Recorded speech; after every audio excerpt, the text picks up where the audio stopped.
And welcome to the Take a Breather podcast with Stacy Eric and Eric Almeida. We are certified emotional freedom technique practitioners, and on this podcast, we discuss how EFT can help improve your mental and physical health by bringing real healing to the body and to the mind. We also have different types of practitioners visit us on the show to tell us about their methods and how they can help facilitate deep healing. As always, please give us a 5-star review on Apple Podcasts and like and subscribe to us on YouTube. That helps the podcast out a ton. And today we have Michele Lyman. She is the owner of Serenity Yoga here in South Hadley, Massachusetts. Welcome so much, Michele, to the podcast. Thanks so much for having me. Awesome. I'm really glad to be here. Ditto. And take it away, Stacy, with the first question. Yeah. So just have we start off with who you are and what it is you do. Awesome. Well, yeah, again, just thank you guys both so much for having me on. This is such a treat. So my name is Michele Lyman. I am the owner of Serenity Yoga, which is located in South Hadley. Started in 2012. We've been there, oh my gosh, almost 9 years now. That's crazy. In July, it'll be 9 years. I'm a yoga teacher by trade. Actually, I should back up and say I'm an accountant by trade. So my beginning of life was in business school, and I went to school for accounting and finance, and I climbed the corporate ladder for a little while, and then decided to kind of try this yoga thing on. So did that. About 4 years ago, I decided to quit my full-time job in corporate and go for a full-time job as an entrepreneur, as a yoga studio owner. And I've been doing that ever since. And then on the side, I also have, it's really not on the side, it's in conjunction with, I guess I should say, I have my own online course that helps folks with anxiety. The idea there is that you can use yoga and mindfulness tools to help reduce your anxiety. Can't get rid of it, but we can definitely have some mindfulness techniques around how to better manage it. So that is like an online course that I offer outside of the studio. So I kind of have like two different things going on at the same time. That's so cool. So how does an accountant get into yoga? That was my question.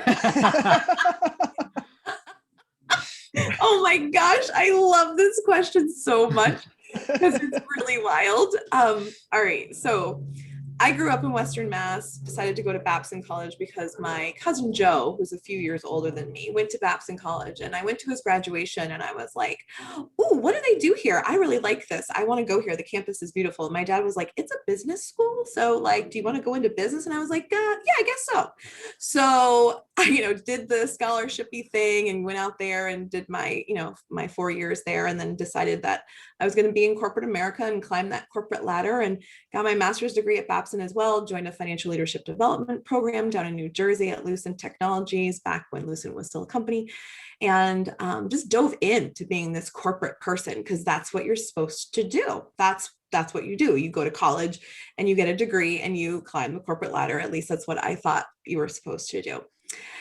And when I lived in New Jersey, I had a sweet roommate. She was a dental hygienist, still a dear friend of mine. And in 2000, she said to me, "Hey, there's this yoga studio right around the corner from where I work. Would you like to try this class out?" And I said, "Ew, yoga? What the heck is that? No, thank you. Like, I'm a step arobics person. Like, I go to the gym and I do step aerobics." You have to, like, dating myself now, right? So like, this was like, I don't even know what year it was. It was in the 90s and late 90s, 2000s, right? I just said that. So yeah, I was like into step aerobics and kickboxing, and I was yoga. I don't even know what that is. Anyway, we walked in the door and we took a class.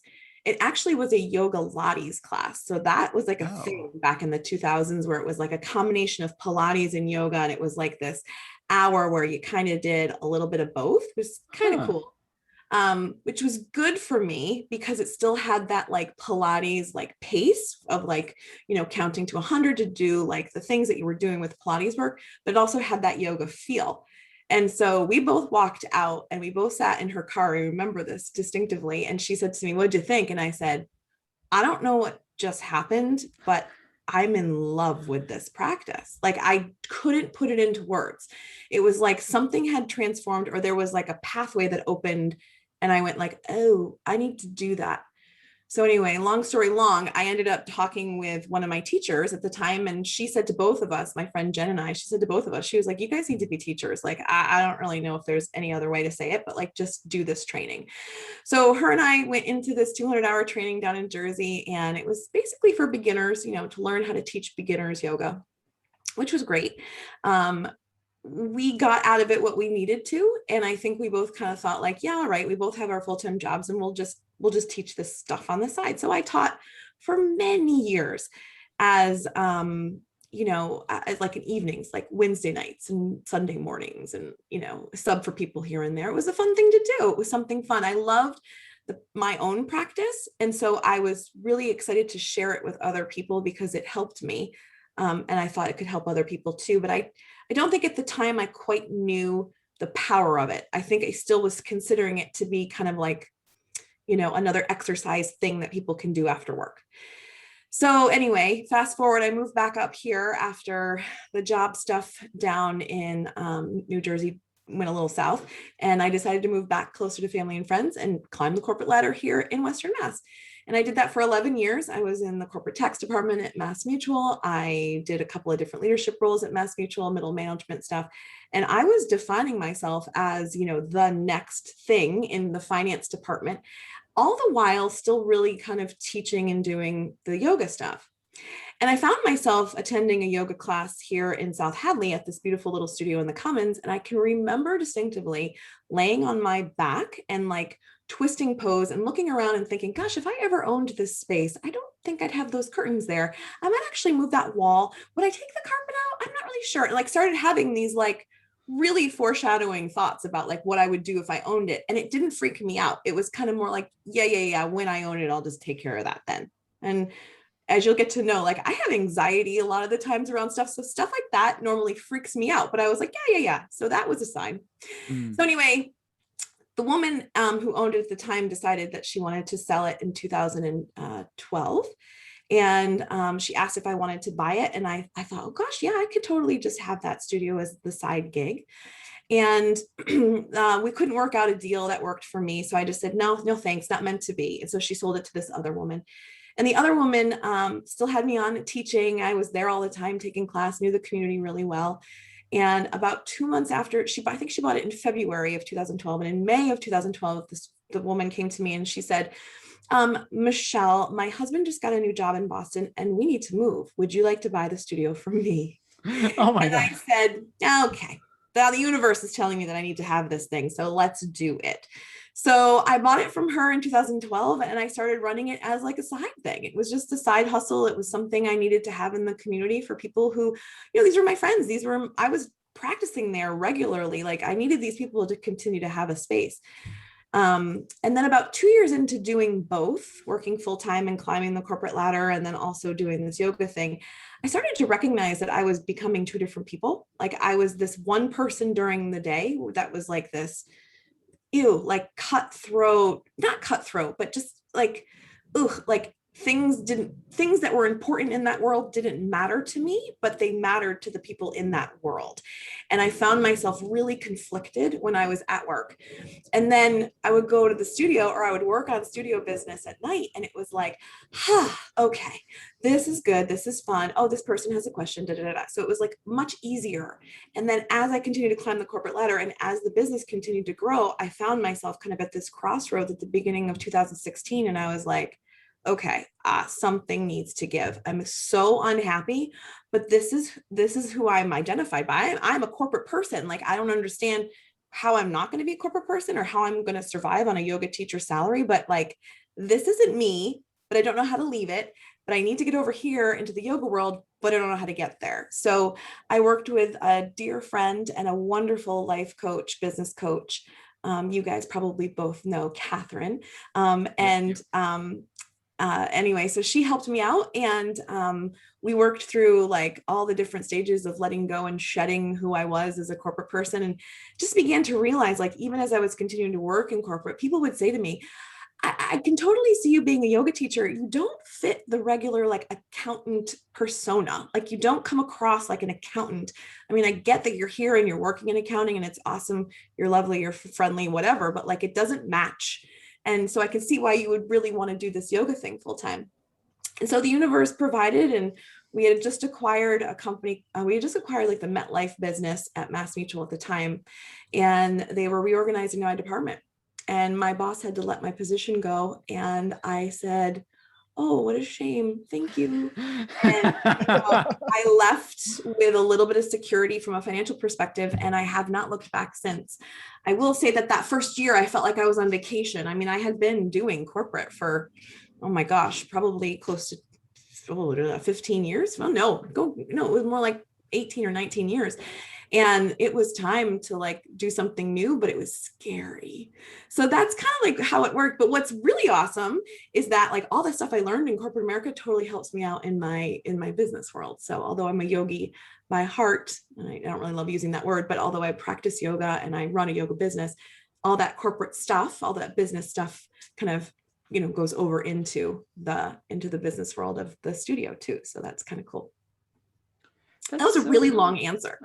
No, that's fine. I love that story. You're so unusual. Like you sound like you're both brained. Most people have the logic. I always forget which brain is which. The right brain, I think, is the logic oriented one, maybe, or is that that's the creative one? Okay, thank you. Yeah. The right brain, creative, holistic side versus the left brain, super logic, things in straight lines, or highly organized side. That I mean, most of the practitioners in the holistic world that I know tend to be very left-brained. I got that. You know what? You're right. Right brain. Right. I see. Right I still can't remember. I need some kind of mnemonic device. Help me out here, guys. Yeah. No, it's my fault because I'm like, yeah, no, it's the other way around. No, it's not. Yes, it is. No, it's not. We don't know. One brain, one side, and the other one's But anyway, I'm trying to say is that I met very few people who have been so one-brained and then branched off into the other entirely different side of the brain for their next business. It's really fascinating that you have both at your disposal. It's really and the fact that it's like the transition from one piece of life to the other, I find really interesting. Oh, you muted yourself, Stace. But it means I'm supposed to stop talking. So to clarify the question, left brain is analytical and methodical. Right brain is creative and artistic. You were right the first time, Stace. Yes. Thank you, Eric. Yeah. Okay. That makes more sense. Yeah. That's so fascinating because I've known you more as an acquaintance. Like we've been to BNI meetings together and things like that and hung out once in a while. And so I never knew the backstory. And so if you said to me, yeah, I've been in the corporate world as an accountant or in finance for almost 20 years, I would have been like, bullshit. Like, what the hell are you talking about? I'm like, no, you're a yoga instructor. Like that is that's just, you exude that kind of personality of just you're so lively. You're just so, and just in tune with just the world in that kind of way. Oh, you're sweet. So yeah. I do have a story with that. So I was at a dear friend's house last weekend or the weekend before. We're all vaccinated, so super safe. And I don't know what we were talking about. And this friend of mine I met at Mass Mutual. He used to live just down the road, and he got very close with him and his wife. He ended up finding a new job, but we stayed friends. We've been friends for ages, since 2008. And he said something. I said something like, me, we were talking about their 2-year-old daughter and how her report for the week was, we love her so much, but she needs to learn how to get a control of her emotions. We all had a big laugh. Like, what 2-year-old controls their emotions, right? Like, come on. And I said, my gosh, I'm 45 and I still don't even control my emotions. And my friend said to me, oh yeah, I know that. I used to work with you and I can remember you in your cube, like swearing up a storm and throwing stuff and being angry and and cursing out stuff. And I was like, yeah, ha, ha, ha. And then I kind of was on my way home and I thought, wow, I was that person, but I was so not in alignment with what I was supposed to be doing. I was doing what society, or what I thought society wanted me to do. I mean, you have to imagine the conversation I had with my parents the day I told them that I was looking to potentially leave and go do this yoga thing. I was making 6 figures with tons of benefits, and I had a career that I had already established, and I was growing and growing and growing. Who says no thank you to that and goes to do this yoga? You're getting $15 a pop from somebody walking in to take class with you. Like, you really want to do that? Like, because this is like a secure, super duper thing that is part of what society thinks you should be doing. But I knew, thanks to, with Catherine's help, that I absolutely had to do what was in alignment. So I think, although I was me when I was in corporate, if you had met me then, I don't think you would have said all the things that you said just now, because I think I'm that way. And I'm more true to myself now because I'm just in alignment all day long. Like, I'm just doing what I'm supposed to, even on a really bad, crappy day. I'm still like, no, this is the train I'm on. This makes sense. Like, let's go. So I don't know if that makes sense, but I think that's important to point out. Yeah. It does to me. It totally does. I can relate to that severely. That, like, same. Yeah. Like, if either one of you met the version of me, goodness, not even that long ago, maybe even what am I? Maybe if you met the version of me maybe 5 years ago, I'd be unrecognizable. Like maybe our listeners are gonna have no idea what we're talking about for a few moments. I don't really care. Were you ever a member of Powerhouse? No. Okay. No. So I mean, I was, and you certainly, I did meet you 5 years ago myself, but we didn't have a lot of interactions. So I can't say I remember. I can really do a very good job of comparing and contrasting you from 5 years ago. I know you certainly have changed, but I don't know how, it's hard for me to tell how deep it goes because, we were I wasn't, so rough acquaintances back then. Yes. And it was just, for some of the people in our chapter now, when I remind them that I was, I used to represent, these hotel businesses 5 years ago or something like that. And they would be like, wait a minute, that was you? Like, I'm like, no, that's not possible. Like, you're not that person. Like, that person was so closed off and quiet and rigid. And it's like, yeah, that was me. And so I totally get what you were saying of just, it was you, but it wasn't you in your light. It was some other version of you. Yeah. It was me. I was not being not authentic. I mean, I was definitely being myself, but I was not doing what felt right.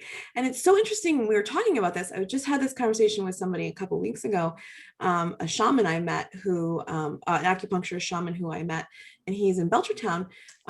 David Eierman is his name. I just met him too.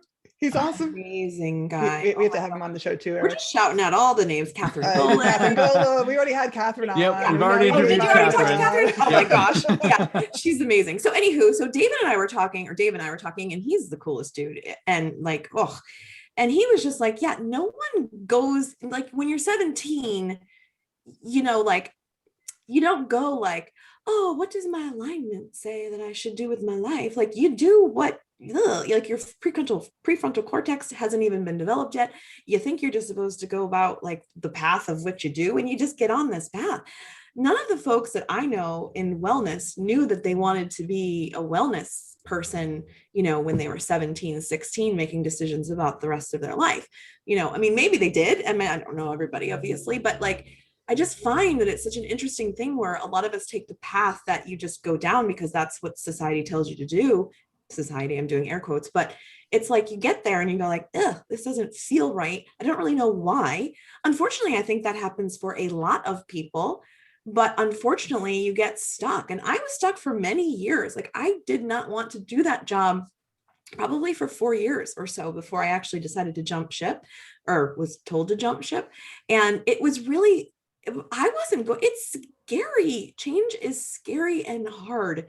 And so to leave, to go do and pursue something totally different that you might be a little bit more aligned to, that's like crazy. That's crazy, especially if you have a family, people who rely on you. Like, that's just really hard. Sorry, I just hit my table. So anyway, so yeah, so I think it's just something that's, we just don't necessarily decide to do what we're aligned with. And we have to go through that though, in order to get where we are now, right? I'm a true believer of that too. Like the path you're taking is your path. And I needed to do all of that and experience all that so I can be the person I am today. And that includes all the hardships and all the struggles and all the swearing apparently I was doing coming out of my cube. Who knew? Yeah. I don't really do that anymore. Although maybe I do. There's nobody here to tell me otherwise, I suppose. I mean, I do feel like our life journey is about, discovering all the parts of ourselves, and in like the very act of throwing off societal expectations is a personal growth journey all by itself. Like doing that thing is something it's hugely important for our sense of self and our sense of power and our sense of agency, is to do the scary thing. And I think we're so, at 17, 18 years old, it makes sense, right? We want to please our families. We feel, young and experienced. We are young and experienced. And I don't fault anyone for making any decision they make when they're 18 years old, because, as you say, our brains aren't even fully formed yet. But there's no experience I've ever had that I regret having, right? Everything we do builds on, it's like we're all in some giant math course. You take math and they teach you one concept and you figure that one out. And then it seems really hard at the time. And then they teach you the next level up math concept that builds on the previous math concept. And when you look back at the old math concept, you think that was so easy. Why did I think that was so hard? And life is like that too, right? Every level we progress builds on the experience before that, and we can't be who we are if we hadn't done those steps. And right. But in this, I think two things. One, I think that it is a necessary part of the journey is the self-discovery and the reevaluation and taking the leaps. And also, I feel like I have a bunch of Gen Z children, and they're having a very different experience. I feel like we're paving the way a little bit when we take those leaps, and if only because the Gen Zs are like, they're living in an entirely different world. It's like you're Gen X also, Michelle, yeah, like me, and I know Eric's a millennial, but we had pretty strong lessons of this is what you do and why you do it. Like you said, you go to school, you get a good job, you make a lot of money, you climb the corporate ladder, you build in security into your life. For me, I became a high school English teacher because it's good benefits, and you get summers off, and you make a decent living, and your job is completely packed. You have to like kill someone before they'll fire you, and but all those rules have gone away. Like that's all gone. And the Gen Zs know that. And in some ways they have such a wide, like the societal expectations for them is very different, in that there's more awareness that there are fewer, there's awareness that the old way of doing things doesn't really work anymore, for one thing, and that they have more freedom as a result. Mm-hmm. Yeah. I think it's interesting that you talk about that. I mean, I don't have kids, but I mean, my parents are baby boomers, obviously. And so the baby boomer, I mean, my dad worked at his job for 28 years and he hated every freaking minute of it. And it wasn't, right. And my mom did the same thing. Yeah. And it wasn't until he was let go from downsizing that he had to find a new career. In the last 10 years of his life, he did a totally different career, but it was forced and it was ugly. The poor guy, I feel so bad. But he was like, no, I was going to just do that job until I retired, because that's what you do. And that's what's instilled in our generation. At the same time, though, we also started to like get involved with like the internet developed while we were growing up. I mean, the computer lab in college was like a big deal. And like you had to go to the computer lab and the big giant computer was sitting there and you're like, I can get access to stuff. And like the internet was this weird, like foreign concept, but you did it. And then all of a sudden we got these phones that you could like flip up and pull the antenna up and you could talk to somebody while you were, so like we're starting to see like, well, wait a minute, maybe I don't have to be stuck doing what I'm doing. There's this whole other world out there I didn't have access to before.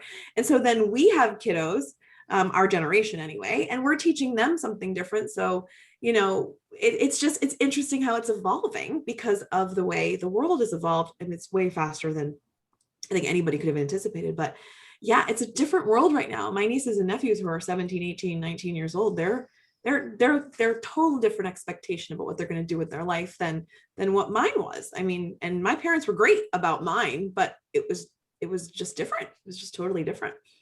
For sure. Cause like, so yes, I'm the millennial here, but I'm on the older end of the millennialness. So I do remember a time, like there was still a payphone in my high school, and there was a long time before I had a cell phone. It was a shitty flip phone that, you know, I was texting using T9 and things like that. And there's gonna be younger people who are like, what the hell are you talking about? Yeah. And so, you know, they're like, I still remember beepers and things like that. Like I remember like as this stuff was coming in, like typewriters were still lingering around too, especially at doctors' offices, they hung onto those forever. Right. And so, but no, it's so interesting. Like my generation was still being slammed with the whole, you have to go to college. And the thing I'm hearing now coming from the Gen Xers and coming from the millennials who now have kids that are the Zoomers or whatever the heck the next generation is going to be called, they're starting to tell their kids that college, well, what do you want to do? Mm-hmm. And if college doesn't make sense, don't go. Mm-hmm. Because like we've been paying off our debts for decades now. Don't do this. It's you know, like there's a like those really preformed paths have all been eroded. Right. It's like the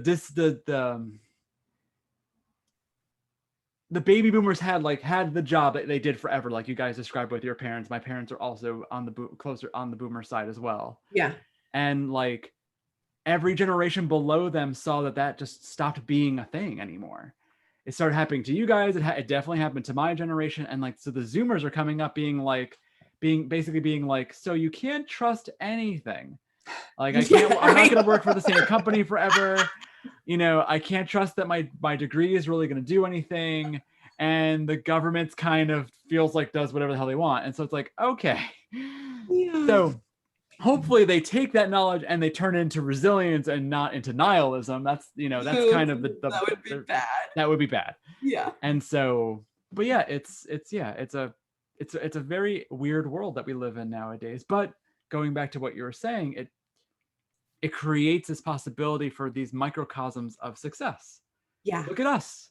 Yeah. We're all business owners. We're all solopreneurs, and we're embracing all this digital technology to grow our businesses. And we're not part of some big old corporate thingamajig. They're still there. They still influence our lives to a degree. Totally. But yeah. It's interesting how we all have this path and we're all just trying to like get through this thing called life. That's what I always tell my students. We're just here together trying to get through this thing called life. You know, can't do much more about it. What are you going to do? For sure.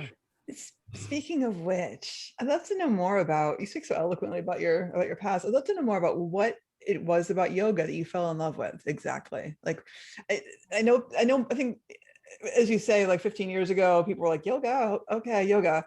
And it's certainly more common now, but I know a lot of people I talk to, if I suggest yoga, they think of it, it's become like the Western version of it, like the yoga lattes you're talking about. It's often it's about the workout, or it's about stretching your muscles, or it's about, versus what yoga tends to be more is a broader, more philosophy as much as anything else. But I was curious what drew you to it specifically. Yeah, I mean, yoga is an ancient practice. So one of my teachers who I used to practice with, Beryl Bender Birch, she always used to say, and still does, yoga is the practice of staying present. Yoga has so much history. And I think what's really funny is I'm not much of a yoga scholar in the sense that I don't study and like get into the things, but there are sutras, there are books written. It's like people talk about Buddhism and the things you follow and the paths you follow down Buddhism. Yoga is the same thing. It just comes from India. And the idea is that the whole point of it is to practice these certain types of things, whether they be physical, mental, breathing, spiritual, what have you, to get and gain enlightenment, which is called ananda or bliss, right? So the whole idea is that you get to this like point of this place where you're connected with the bigger self, right? We're all one kind of stuff. But if you say that to someone who you meet on the street who wants to know more about your yoga studio, they're going to think you're crazy pants. So it's to get people in the door. It's the physical aspect. And I'm cool with that, because you come in because you have a sore shoulder, or you come in because you have a back pain, or you come in because you're stressed to the max and people tell you that yoga is good for you. But what you leave with is this all-encompassing self kind of feel. So I think it's hard to kind of put into words, but I think what yoga, like the bigger picture, let me start over. When I first started, yoga made my body feel good because like I told you, I was doing step aerobics. I was doing all the stuff. I rode my bike. Oh, I rollerbladed too, like a crazy person. So my knees were sore, my hips were sore, and it was in my 20s. Like I should not have been in that much pain. And so yoga really helped me, stretch my muscles, gain strength. It helped protect my joints and my ligaments and my joints. And I just felt better. I found my posture to be a little taller. I found my shoulders to be relaxed a lot more. I was in a better physical place. But what was also happening was I was starting to turn it into a very better mental place. Because one of the things yoga does is it brings you to the present moment. So when you're in the pose, the instruction is usually to be breathing, right? So breathe in, breathe out, breathe in, breathe out. So all you're doing is breathing in and out. Keep your awareness on your breath, or notice the subtleties in your shoulders, or could you move your arm just a little bit differently so that you can get a different sensation through your mid back? Or what if you tried the pose with this support from a prop? Or what if you did this other thing? So it's all about self-awareness and self-exploration and self-regulation. So if I'm in this pose and it doesn't feel good, what can I do to adjust it so that I can enjoy the pose? And if it's to the point where I'm fatigued or I'm tired, can I take one more breath and push through that, kind of that jumping off point? We call it riding the wave, right? So the habitual response of, I don't like this, I want off, right? It's like, I got to get the heck out of here. And you jump off and you go distract or you go do whatever. But it's like, can you breathe into that? Can you just be with that just for just one more breath, just one more breath. And what's on the other side of that? And that's what got me. I can remember being in a forward fold position, and I never had really strength. I never really had flexible hamstrings. And so sitting on the floor, forward fold. And I remember the instruction was close your eyes and notice your body as it starts to exhale and ground and melt into the forward fold. And the instruction was, I may not be able to see you releasing and surrendering, but it may be something that you feel. And it was like, oh my God, I opened my eyes and I had to have been 6 inches closer to my legs. And it was all because I was just letting go of the forward fold and just letting myself be in the moment. And what I realized was, like, I got past that point of frustration. I got past that point of, ew, this hurts and I got to come out of this. And I pushed through it. And what I got out of it was obviously a more flexible position with my hamstrings, but also huge enlightenment for my own experience. And of course, you don't walk away from class being like, I'm enlightened now. But each experience you on the mat, I mean, I probably practiced yoga for a year before I took any of the practices off the mat, where you're in your car and somebody cuts you off and you want to scream and yell, but you go like, why am I yelling? Why am I screaming? Who's it going to help? Let me see. Self-awareness, self-regulation. Like, all of a sudden the tools that you're learning in the classroom start to help you outside of the classroom as well. So for me, it was all about tuning into who I really am and how I can live a better and happier life, because swearing and screaming in my cubicle at work really wasn't making me happy. It was more about, like, how do I live this life where I can be in close alignment to who I'm supposed to be. And I think that's what made me fall in love. I still have obviously a hard time articulating why I love it. I think a lot of people do. It's something you have to experience, because it's more than just touching your toes in a forward fold. And a lot of people don't get that. Well, I mean, so a huge issue, I imagine, of explaining why you love it so much is, I mean, the overlay of the physical and the emotional, which sounds like what you're talking about. Like, and I'll get into that in a second, but even just the physical sensations, awareness of our body and what feels like what in our body. We are really, like, English has like 1 billion. I think we have like the most words of most European languages. We have like 10,000. There's like 10,000 words in English, whereas like French has like 5,000 words that are commonly used. We just have because we have so many synonyms, because we are a combination of 4 different languages that all got mooshed together on the British Isles. Saying that, we have very few words to describe physical sensations. we don't have a lot of words to describe how our bodies are feeling. So, because I struggle with it all the time as a massage therapist, both asking people to tune into their bodies and explain to me what they're feeling. And often they say, I don't know what you're talking about. I don't know how to do what you're saying. And then once they do it, they don't know how to explain what they're feeling. Like it's tingly, hot, but there's no words, because and I think it's part of the reason is because Western mind has traveled a long way from being in the body, being really self-aware of our bodies. Yeah. I 100% agree with that. I love teaching beginners because of that exact reason. I can't tell you how many times I'll say to a beginner, like, step your feet hips distance apart, and their feet are wider than shoulder width. Their feet are together. Their feet are one in front of the other. Their feet are all over the place. It's like, all right, well, let's all look down and look at our feet. Say hello to your feet. These are your hands. Move your fingers. Notice what it feels like to move your fingers. People are like, what? I can actually pay attention to that. The body is just something they're traveling in. Most of us, right? Most of us, the body is something that people are just traveling. It's a portable flesh unit. One of my meditation teachers always calls it a portable flesh unit, right? And so we're up here in our minds all day long. And it's like, what's the next thing? What's the next thing? We have this chronic chin situation where the chin is trying to get forward because that's where we're thinking. It's like, what's the next thing? What's the next thing? So the head is jetting forward. The body can't keep up. And so it's like, what do we have? Okay, what is this thing we're traveling in? Well, hello, this thing is really what we have in the present moment. And it's the only thing we have in the present moment. And so how do we get there? Well, we can use yoga to bring our awareness to the body and what it's doing in the movements, right? Where's your shoulder? What does that feel like? And then also all right, let's use the breath. Oh, you can pay attention to your breath? Yeah, you totally can. It's automatic too, but you can control it and you can also pay attention to it. And then there's this other thing where you can start to pay attention to your mind and start to notice how your mind thinks, especially around habits, especially around things that, just you take for granted. I used to say, I'm anxious. I'm anxious. I'm an anxious person. It's just, I have anxiety. I'm an anxious person. This is just the way it is. This is who I am. I'm anxiety. And when I started practicing meditation, I started to realize oh, wait, no. My thoughts are anxious.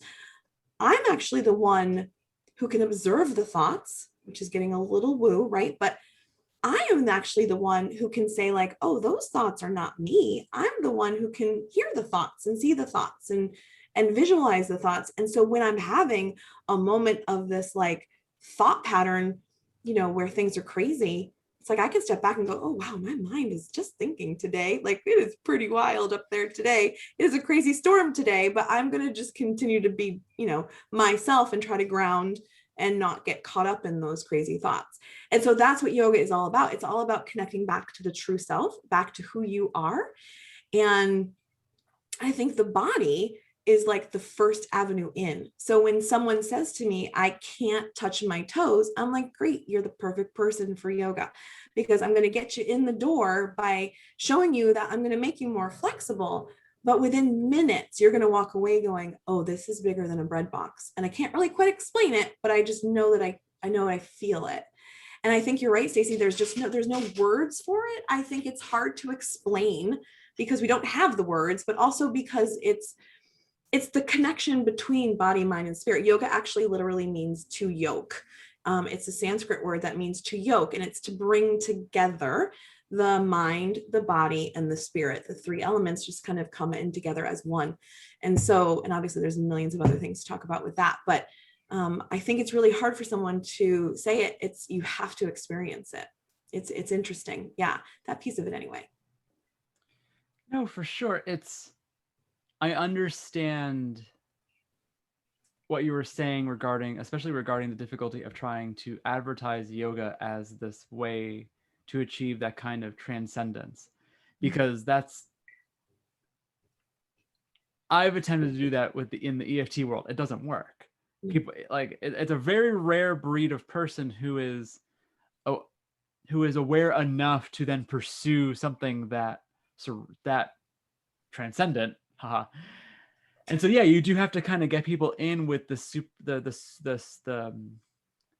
the initial level of whatever they need to do it. So with yoga, it's through the body. And like I've noticed with myself, and I'm sure Stacy can attest to this as well, with EFT, it's going after some superficial issue that is just this it's just the way that whatever's underneath in the mind and all the turbulence, it's just the way it's being expressed in that moment. You know, whether it's sleeplessness issues or feeling anxious or feeling, but it's like it's just like it's just the surface, it's the surface layer kind of thing that everyone can relate to. Like, yeah, I have issues with sleeping, that makes sense, I can comprehend that, and let me try. Just like with you, my shoulder hurts, let me try yoga and see what's going on. But then when you dive in and you're doing the practices and it's like, oh, my shoulder feels great, and it's like, oh wait, there's other shit going on and I can't articulate it, but it feels better. Like you said, there aren't even the words 100%, but you feel that improvement. The more you talk about it, the more I realize that, it's funny. I guess I noticed this pattern before and assumed it was happenstance, but I don't think it is. So you said it yourself, Michele, how we live chin up, and we're taught to live chin up. The primacy of the brain and logic, and no wonder you went into accounting, right? That's like we're trying to please our parents, being smart and being logical and doing well in school. It's all very this stuff, and very little weight or interest placed on the body arts, or even just being aware of our bodies at all in any context. But in fact, before we can know ourselves, we have to know our bodies. Like, we can't actually do the emotional work we need to do. I would hazard to guess that anyone on any kind of path, if they're going to do it in as authentic a way as possible, you have to start with the body. That's the only way to do it. And I'm thinking also of I don't know if yoga talks about the chakra system at all, since I know that's Indian. And I always think of, if you're starting from the ground floor, the first chakra is about presence and being in the world. And so you need your whole body has to be along for that ride in order to move on to the next step. So I'm sure there's plenty of people who, start off being intellectual and then, but eventually the body, awareness of the body has to be a part of the process, and being at home in your body and being able to interpret your body's signals and having a good relationship with your body. And even like what you were saying before about how your self-regulation, of the letting go of the body and letting the muscles go. That's all just the same pattern that we use in EFT for, letting go of the restrictions in our limiting beliefs, or, letting go of the phobia, or letting go of the triggering memory in order to move on and go deeper into our knowing ourselves, or going deeper into our own lives. It's the same principle as going deeper into that bend, or softening your muscles and nervous system.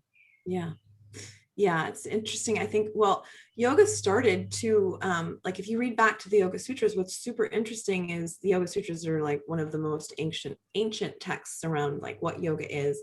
And there are only 6 passages on posture.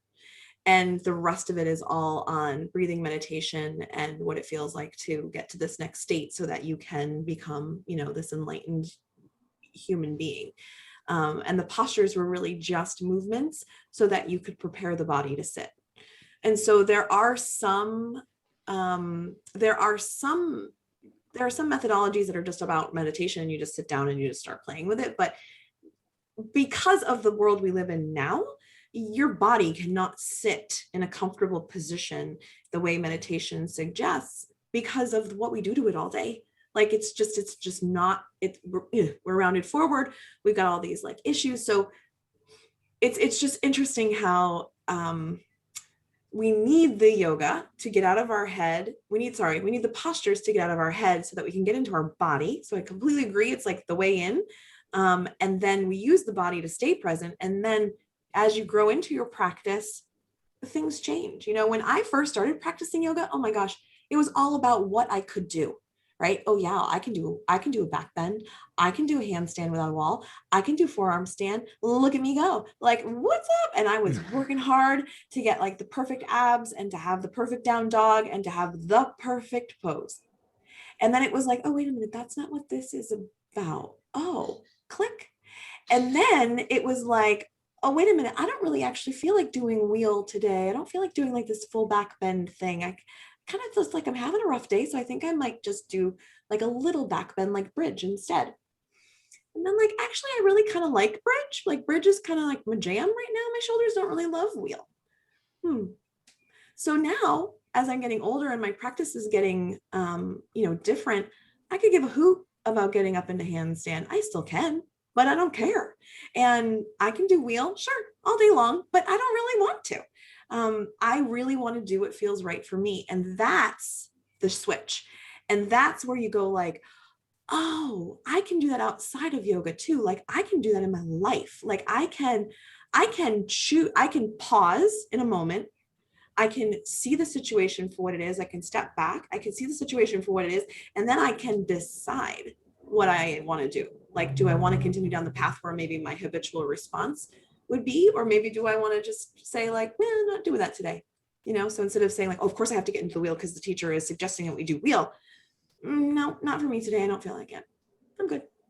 And being okay with that decision too, right? So there's just so much to it. It's really interesting. It's obviously, 4.5 hours later or whatever, we're still on this one because this question is like really hard. It's hard to express why you fall in love with this practice. But I think that's it. I think you start to realize like, oh, I can do me and it's okay. And I don't have to be anybody else but my true self. And how do I connect to that? Yeah, that's kind of the way I look at it. And that is a hard lesson to learn. Oh yeah. To be you.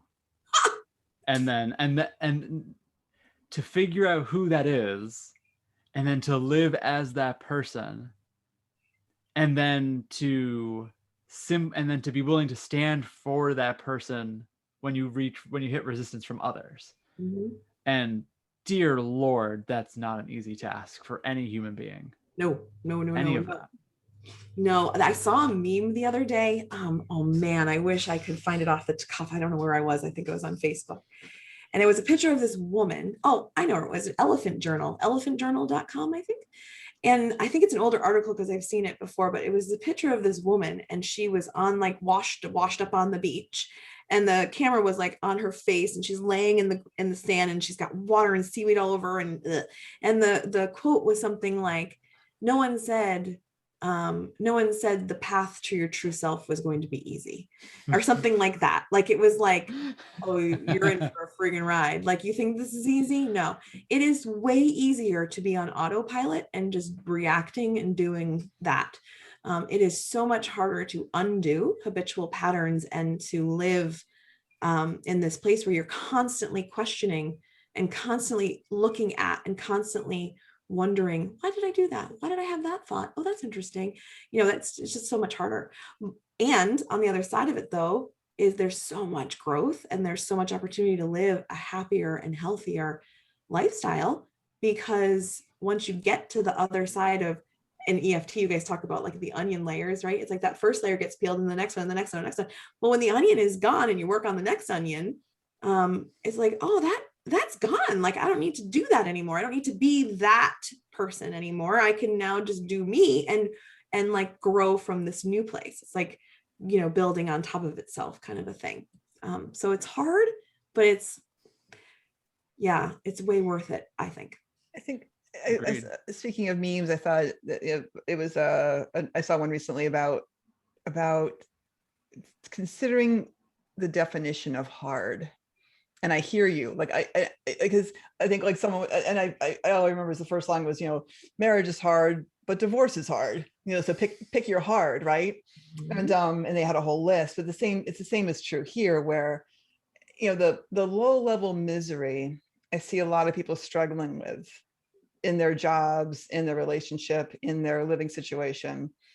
To me, is the pressure of ignoring the little voice saying, we're not happy. We could be doing something different. We could be happier. We could be growing. We could be changing. Like there's the misery of fear of change and what's going to happen when you blow up your life or taking that leap. And there's quite a lot of pain and misery in staying still as well. And so pick your heart, boy. And I do feel like a lot of people's misery really is based on feeling the constant pressure that they're supposed to change and grow, and they're not doing it, because we are all supposed to change and grow. It's actually part of the package. It's part of the package deal when we decide to get born. And but again, culturally speaking, we're taught security is more important than change and growth, and we have a lot of fear, and we're taught to have a lot of fear around change and growth. Mm-hmm. So I get it. And also it does make us miserable to stay in those places. Mm-hmm. Yeah. It's the word hard, I guess, is relative. It's relative to what you're doing. Yeah. As would be like any pleasant or unpleasant feeling or emotion. It's like pleasant for me is unpleasant for you, potentially. So yeah. And I think that's an interesting thing to dive into as well. No, for sure. Because some people can't tolerate spicy food. For them, it's unbearable. And other people enjoy the burn, Mm-hmm. Stacy, you've worked in massage long enough. There are people who there are probably times where you're really digging into someone's body and you're amazed that they're not telling you to stop, because you're like, I must be really hurting them.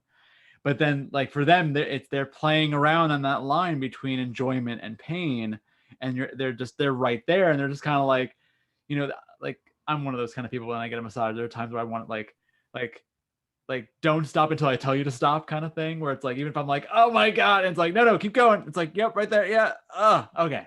Like, yeah, it's that kind of, it's pushing the boundaries of that discomfort for sure. And it's, the really crazy thing though, is like, when we're not walking our path the way we should be, we know something is wrong. And all of our systems try to tell us, hey, you're doing something wrong. Either your body starts telling you you're doing something wrong. Your mind on some level tells you you're doing something, and so does your spirit. And unfortunately nowadays, we make ourselves numb to those signals, because the change is scary as hell, mm-hmm. Completely scary as hell. But then ignoring it for too long, it like you guys are both saying, it will make you absolutely miserable. Or put you in pain. Michele, I assume mm-hmm. There's a lot of people who, as you say, it's the body is the gateway, and someone says, oh, I have this sore shoulder. Michele, please help me with it through yoga.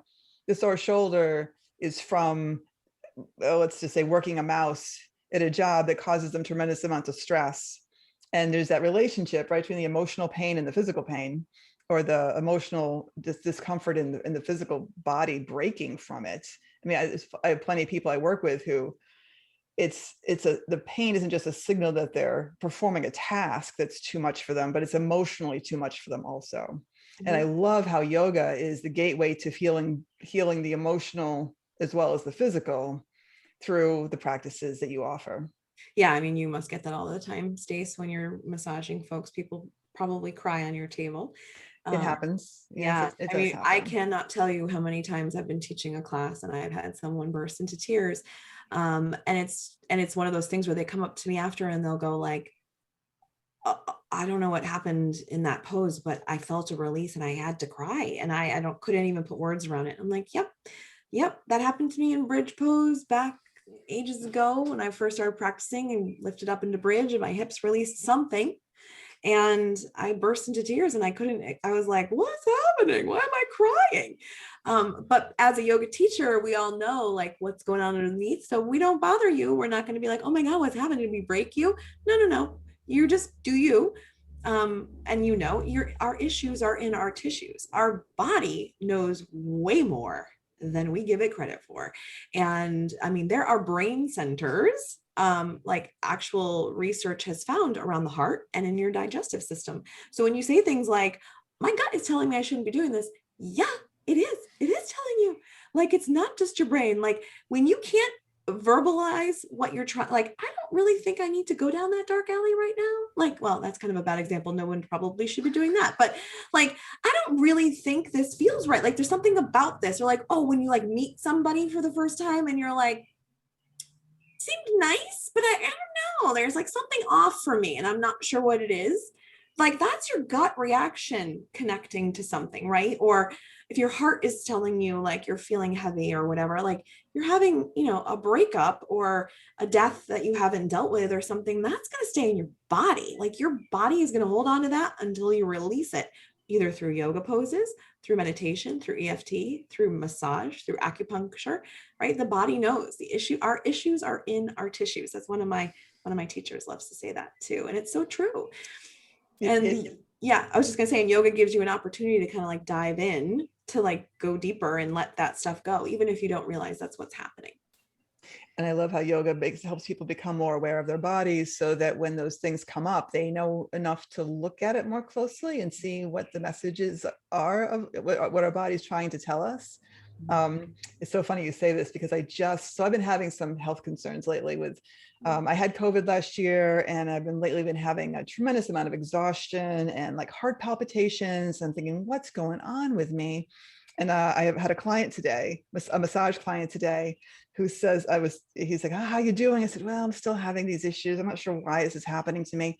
And my father passed away last year. And he says, so can I just be direct with you for a second? I said, sure. He says, could this be part of your grieving process? And I said,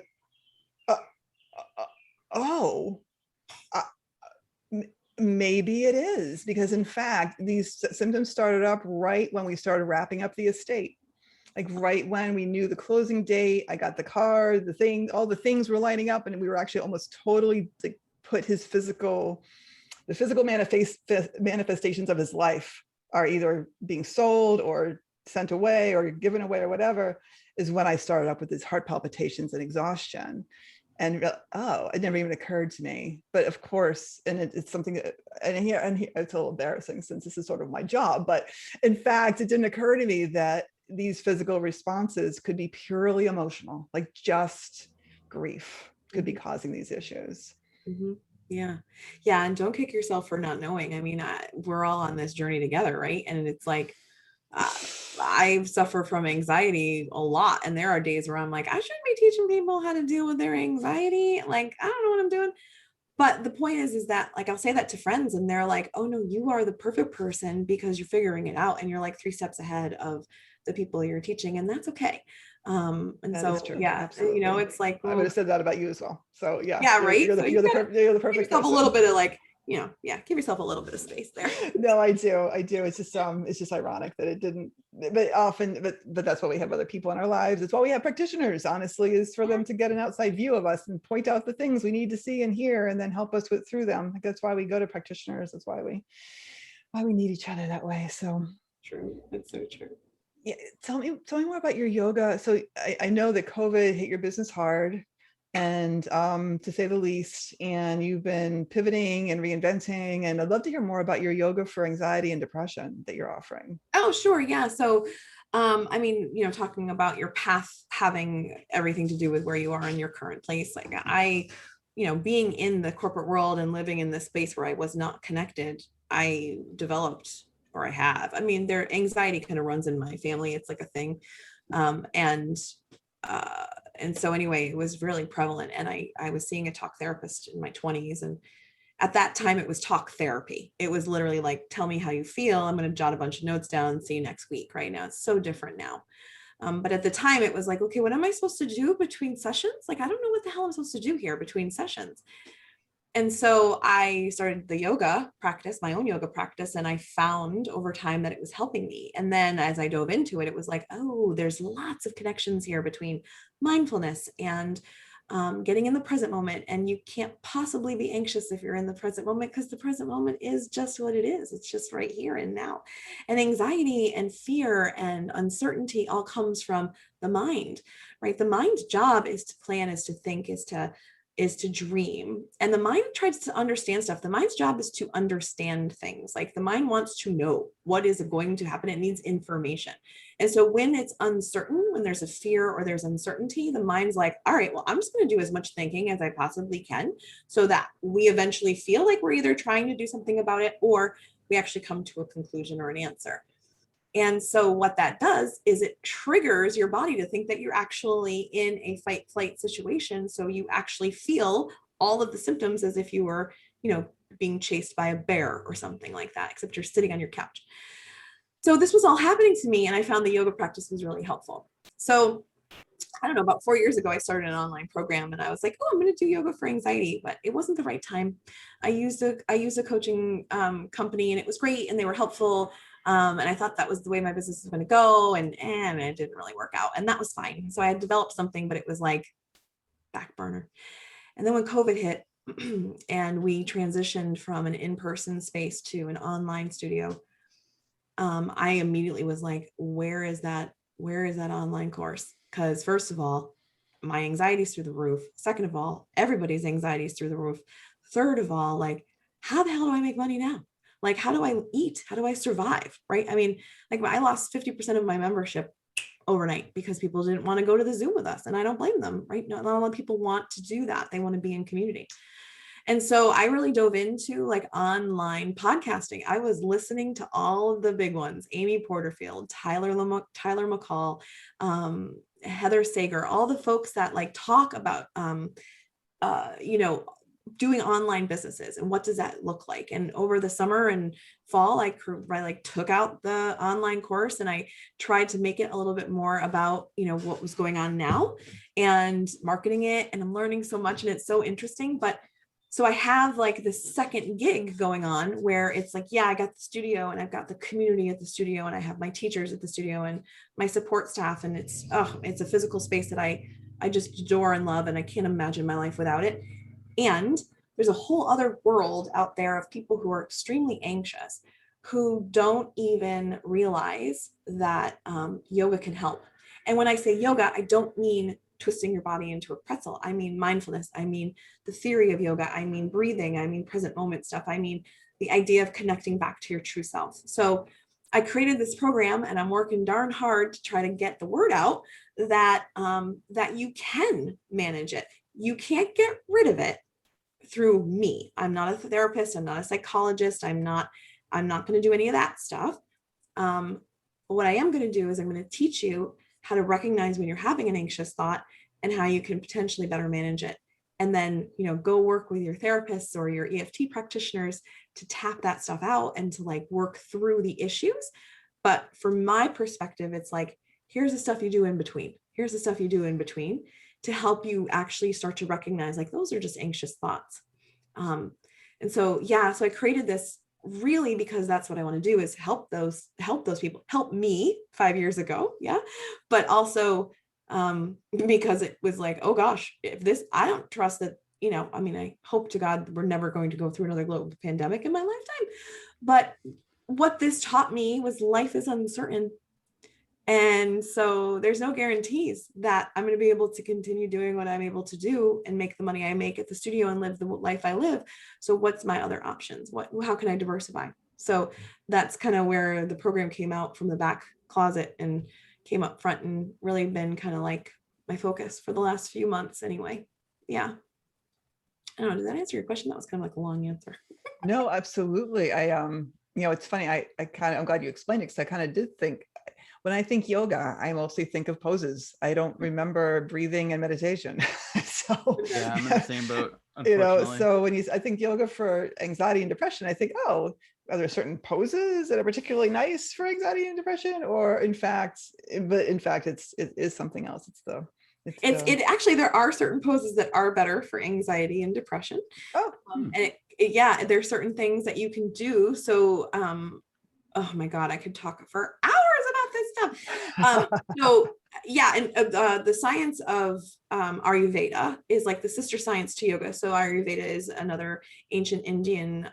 It's all about connecting to nature, right? So it's all about the science of how to live your life in the best way you can.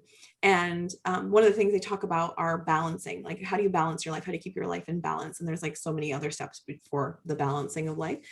The idea is that if you're feeling a certain way, you want to do the opposite quality so that you feel a little bit more balanced. So if you're feeling flighty and scattered and head up in the clouds and anxious and just like not connected to the body and you're nowhere near to be anywhere, you need to do things that are going to help you ground so that you bring that energy down and you find that balance. So there are poses that you can do to get down, to get low, to bend your knees, not necessarily just on the floor and like into a like cave pose. Like there are things you can do to feel and get your energy to go downward. Same thing is true for depression. Depression is the opposite. So depression is when you're so low that you can't actually get up and do anything. And that's a little trickier because it takes a lot of energy to move muddy, thick kind of feeling, like lethargic. In Ayurveda, the elements are like water and earth, right? So it's like that muddy, like, ugh. Think about getting that moving faster is really, really hard. So but the idea there is to get the body moving. Maybe it's just a wiggling of the fingers and toes. Maybe it's just sitting up and breathing versus laying down. Or maybe it's actually standing up and lifting your arms up high and like breathing into setting the energy up so that you get more of a balance. So there are poses that actually do help.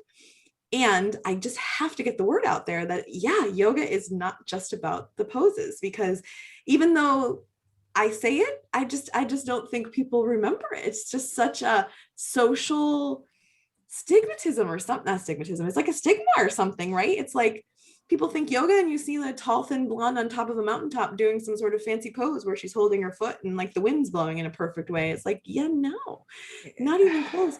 But we all do it, including myself, right? It's like, yeah, oh, what is that yoga studio doing for poses? Like, what style do they teach? Like that kind of stuff. It's like, oh, it's so much more than that. But it's hard to get that out there. Like I said, you have to almost experience it.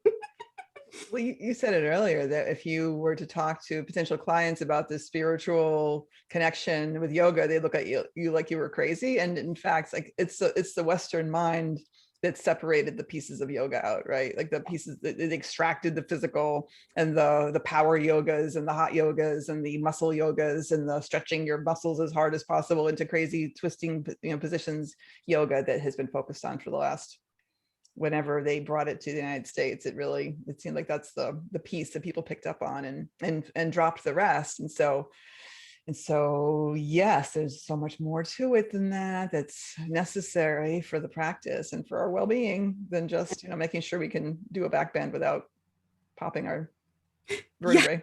Yeah, right. Yeah, and again, it's like the pathway into self-awareness, self-realization, and then also into self-regulation too, right? So, I mean, we didn't really talk about this, but like, as you become more aware of yourself and how you react to certain situations, you can then become a little bit more aware of like why somebody else is doing what they're doing. And maybe even have a little bit more of an understanding of like, well, that person has their thing going on, so I'm going to just let them do their thing, right? Or I'm going to have more compassion for that situation because I can take a step back and not react to what they're saying or doing. I can actually look at it and go like, that's their perspective. Interesting. How can I learn more? How can I investigate? How can I find out more about it? And so it just kind of makes, it's helpful not only for your own self, but it can be spread out into communities. And, the world would be such a better place if we all just did a little bit more mindfulness, I think. A little bit more self-awareness, a little bit more self-regulation, we'd all be like, oh yeah, like, let me look at this from that person's point of view versus like, let me just be mad or let me, lash out or talk about them behind their back or whatever the case may be. Yeah. So it's kind of a neat practice. Absolutely. Yeah, for sure. Cause like you could be, going to the coffee shop and the person behind the counter could be in a really bad mood. And if you have that mindfulness, you can be like, having a rough day compared to just reacting to the hostility. And the response might be like, oh my God, I dropped this pallet of stuff in the bag and I got a mess. I got to clean up. It's going to take me an extra hour. And I'm like, oh, that sucks. It's like, that stinks, but it's not a big deal. You'll get it done. And they're like, all right, thanks. And then like, it brings them out of that like state just because you gave them a little bit of human compassion. Right. Of just being like, hey, like, you all right? What's going on with you? Mm-hmm. Yeah. Yeah. So true. Well, that's what you said. It's about it's back to the presence, being in the present moments, and being present to what's happening around us is implied in that comment about being present. Like we're not just us isolated in our heads and totally wrapped up in our own stuff. We're able to be responsive to the world around us, and yeah, have compassion, and starting off with compassion for self, compassion for others, make the world a better place, as you say. Just one breath at a time, maybe. Yes. And you said you in fact have an offer that you offer a 10-minute meditation that you have available So, for folks listening. Oh, thank you. Yeah. So the one thing that I find so helpful sometimes is to just do a body scan meditation. So very similar to EFT, where you use the body to kind of go a little deeper and to really surrender. And so what I wanted to offer your listeners today is an opportunity to just hear me give you a 10-minute body scan meditation. I use this technique when I wake up in the middle of the night when I can't sleep, or when I'm trying to go to bed and I'm having a hard time slowing my mind down. Or sometimes after a really busy day, instead of like, being mad, it's like, oh, let me calm everything down. So yeah. So it's just a 10-minute me talking, and it's basically telling you to get into a comfortable position. And then I just walk you through like relaxing different points of your body and breathing through them. And hopefully by the end of it, you just find yourself a little bit more relaxed and a little bit more calm. So bringing you back to the present moment. And you can find that on my personal website, which is at micheleklyman.com. And then it's /meditation. So that's where that is. Yeah. And it's a neat opportunity for you to kind of dabble in what the heck it is if you've never done meditation before. And it's only 10 minutes. So, that's not too bad. And the goal again is to just help you relax, help you calm down, and hopefully help you fall asleep if that's the situation you're in where you can't. Yeah. Awesome. And I love this kind of meditations, because if you do feel like you don't really feel your body very well, it's like anything else. You practice and you practice doing it, and you'll know how to do it. And the more you practice a meditation like that, the better you'll connect to your own body and become more aware of your own body and get more information what your body needs, the more you tune into your own body with a meditation like that. So what a great offering. I appreciate you. Yeah, telling us about that. My pleasure. Of course. Happy to. Yeah. Yeah. So do you have any last words of wisdom for us you'd like to share? Oh gosh, last words of wisdom. So crazy. Or final thoughts, Thoughts. So I guess, the one thing I'll say, just from like an anxious perspective, or just actually from a yoga perspective in general, is you're only one breath away from the present moment. So when you're finding yourself kind of in a state where you're either feeling uncertain, or you're feeling anxious, or you're feeling lethargic, or you're feeling anything that just doesn't feel quite right or aligned, it's so easy to fill your own cup, refill your well, by simply just taking a few deep breaths. And so bringing your awareness to it, don't just breathe and still be thinking about something else, but bringing your awareness to the breath and taking 3 big deep breaths in and out through the nose. And that usually is like that rubber band reset. If you have a rubber band around your wrist and you snap it back, that's not very fun. But if you do this breath work, it's like you can almost like reset whatever the experiences that you're having. And even in the moment, pausing and taking that breath can really make the difference between you reacting to a situation and you having, finding compassion for a situation. So I guess just when you remember you're only just a breath away from the present moment, and I don't know, I think that would be helpful. I hope. Absolutely. Sure. Yeah. Awesome. Thank you so much for being here with us today. It was so great to talk to you. So much for having me. This is so much fun. It's just like having a chat with old friends. So I really appreciate that. For sure. Yes, same. And thank you, listeners. Oh, go ahead, Stacy. No, just for folks who want to find Michele, we'll have her information in the show notes, as well as the links to her meditation. Wonderful. And thanks again, Michele, for joining us today. Yeah, thank you guys.